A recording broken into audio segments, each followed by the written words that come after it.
বাবা সাহেব আম্বেদকর এডুকেশন ইউনিভার্সিটির আন্ডারে যে বিএড কলেজগুলি আছে, ফরম্যাট অনুযায়ী আজকে আপনাদের বিএড কোর্স নিয়ে আলোচনা করছি।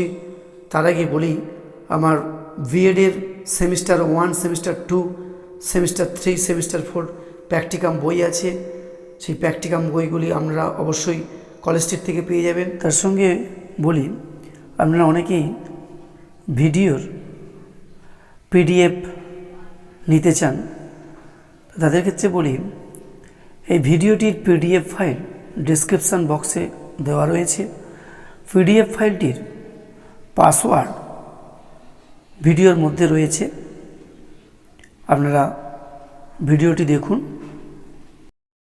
আজকে বিএডের একটি প্র্যাকটিকাম নিয়ে আলোচনা করছি।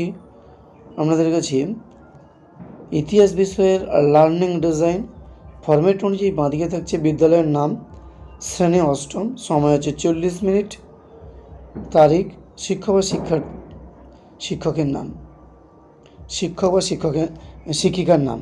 ডান দিকে থাকছে বিষয় ইতিহাস, একক হচ্ছে ভারতের জাতীয় আন্দোলন, আদর্শ বিবর্তন।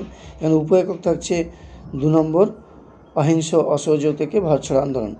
এখানে শিক্ষণের লক্ষ্য উদ্দেশ্য হিসেবে থাকছে স্মরণ করা, কত সালে কোন তারিখে অসহযোগ আন্দোলনের ডাক দেওয়া হয় শিক্ষার্থীরা তার স্মরণ করে বলতে পারবে।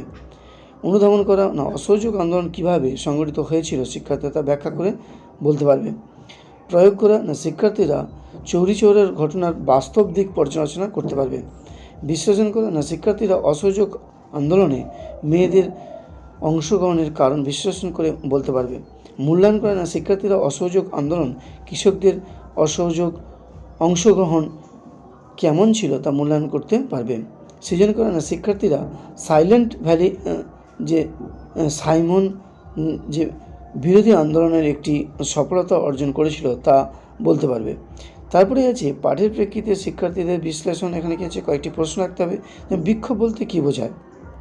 তারপরে আছে শিখন সহায়ক উপকরণের প্রস্তুতি ও নির্বাচন।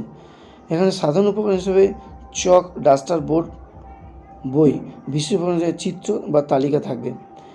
তারপরে আছে শিখন কৌশল। এখানে শিখনের কৌশলের মধ্যে বাঁধে যাচ্ছে শিখন ক্ষেত্র, ডানে যাচ্ছে প্রাসঙ্গিক কৌশল। শিখন ক্ষেত্রের মধ্যে চৌরি চৌরার ঘটনা, না আলোচনা পদ্ধতি বা বোর্ড লিখনের মাধ্যমে বিষয়টি শিক্ষার্থীদের বোঝানো হবে। তারপর হচ্ছে ভারত ছাড়ো আন্দোলন, না আলোচনা ও প্রশ্নোত্তরের মাধ্যমে বিষয়টি সম্পর্কে তাদের ধারণা দেওয়া হবে। আন্দোলনের ধারণা, না বোর্ডে লিখন ও লিখিত চার্টের মাধ্যমে বিষয়টি শিক্ষার্থীদের কাছে উপস্থাপন করা হবে। তারপরে থাকছে মূল্যায়নের নকশা, না পাঠটি শেষ করার পর তাদের মূল্যায়ন হিসেবে কয়েকটি প্রশ্ন করা হবে কাজের পাতাতে, যেমন অসহযোগ আন্দোলন কি অহিংস ছিল। তারপরে আছে দুর্বলতা নির্ণয়।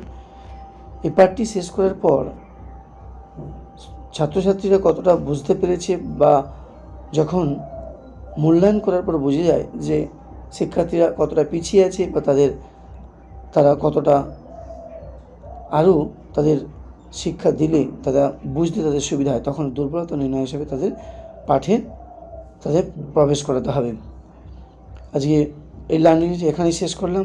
শেষ করার আগে একবার বলি, শিক্ষক বা শিক্ষিকা মশাই যখন আমাদের প্র্যাকটিকামটি করাবেন, অবশ্যই তেনাদের কথা মতো প্র্যাকটিকামটি করবেন।